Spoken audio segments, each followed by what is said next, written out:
I'm very excited to be speaking with, I think, the owner of a company that makes major amounts of zeolite. This is Michael Portney. Michael, are you on the line? Yeah, hi. It's Micah. Micah. Hulstedt. Okay, excellent. Yeah. I own Zeo Health Limited. Yeah, so I was actually told about you by my dentist, who works a lot with detoxification, particularly in regards to mercury, and he actually told us specifically about your company, and I'm real excited about zeolites. How did you get started with working with zeolites? Well, there was no such thing as a zeolite supplement. The first time they were used in humans were during the Chernobyl nuclear accidents. The Russians were actually very open to experimenting with different things, and they didn't document a lot just in case things went awry. But that was the first time that zeolite was used in humans as a supplement, and they found a huge reduction in the radioactivity and toxins, both in the townspeople and the animals that they were feeding the zeolite to. So that's really what started the interest in zeolites as a supplement, and some independent investigators from colleges such as Berkeley and different universities started studying zeolite, but there was no commercially available supplement until I pioneered that about 15 years ago. Great so job. Not until 15 years ago then. Then before that, people weren't using zeolite then. Correct. Okay. Yeah, no one really had any idea about what zeolite was or what it did, except in the in the educational community. Okay, so that before then humans were never ingested the zeolite. Was it just that somebody just decided, let's see what this... It's a clay, right? No, it's not a clay. Okay. It's a silicate-based mineral. Okay. So it's similar to clay, but it's a little different. All right. And what would be the difference? Is it the texture or... Well, the way that zeolite forms is the lava and ash from a volcano will actually, when it runs into the sea, has a chemical reaction with the sodium in seawater, and it creates a cage-like structure at the particle size and a negative charge, which acts like a magnet. So zeolite has been used for a very long time for commercial purposes. They used it in water filtration, toxic cleanups, cat litter, cement filler. So it does a lot of different things and was used commercially, and that's actually why the Russians used it at Chernobyl. They said, well, we're using it to clean up the radioactivity from the nuclear accident, and we know that it's non-toxic. What would happen if we ingested it? So that's really why it started that way, because it was being used commercially. But like water, I use as a prime example. You have spring water and you have swamp water. I mean, which one would you want to be consuming? And the same kind of thing is with zeolite.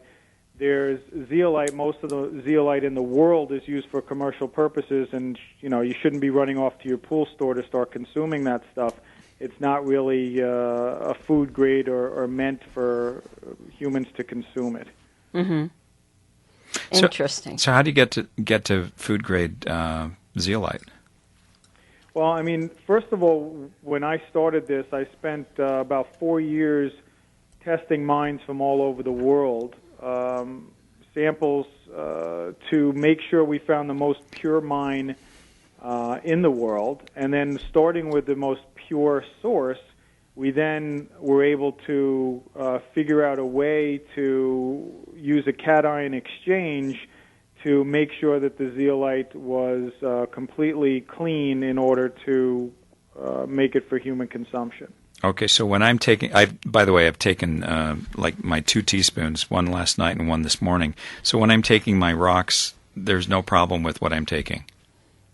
No, absolutely not. That's been processed for human consumption, and the cage is clean and available to attract heavy metals and toxins in your body and trap them in the cage, which is very important part part of zeolite compared to clays is that it has that cage structure. There's a lot of detoxifying products on the market. And what happens with these detoxifying products, they do work. They'll pull heavy metals and toxins out of the body, but then they pull it out of the cell, then your body has to refilter them, and you get what's known as a healing crisis.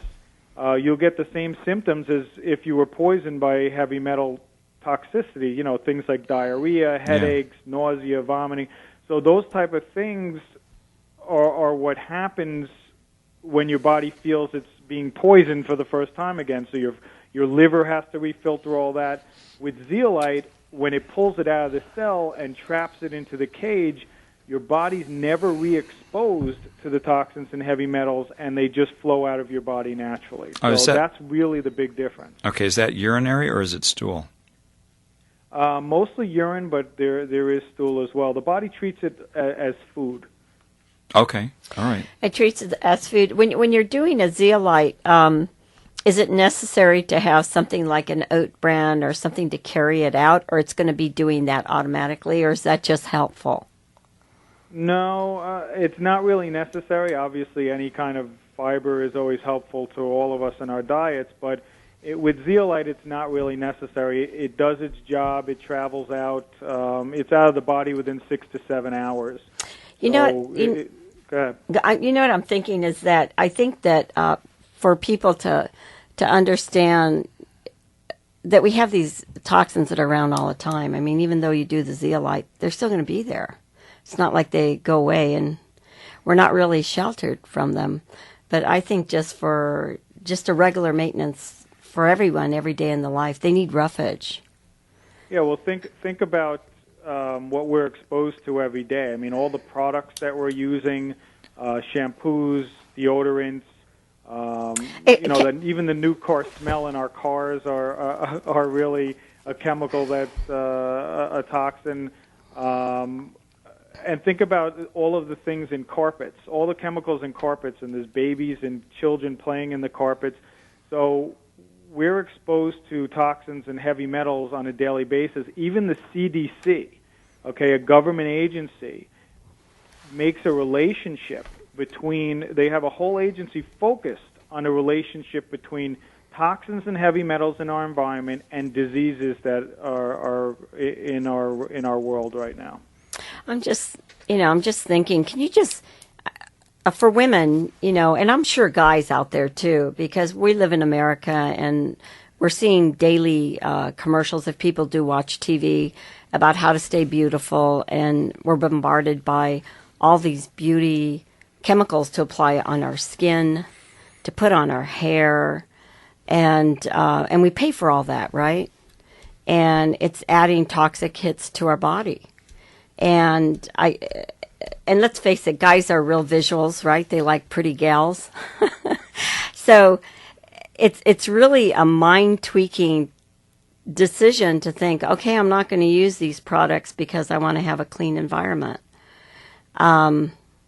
Yeah, that's not really reality for most people. I mean, there's a reason why there are so many toxins in the environment. It's because man wanted to create things to make our lives easier, to make our lives better, and at the same time, there's a byproduct of that. Mm-hmm. And, that's what we're exposed to, and there's a need for us to detox, to get these things out of our body, and we're exposed to them again on a daily basis. So, what I always tell people is that, they're like, how long should I take zeolite for?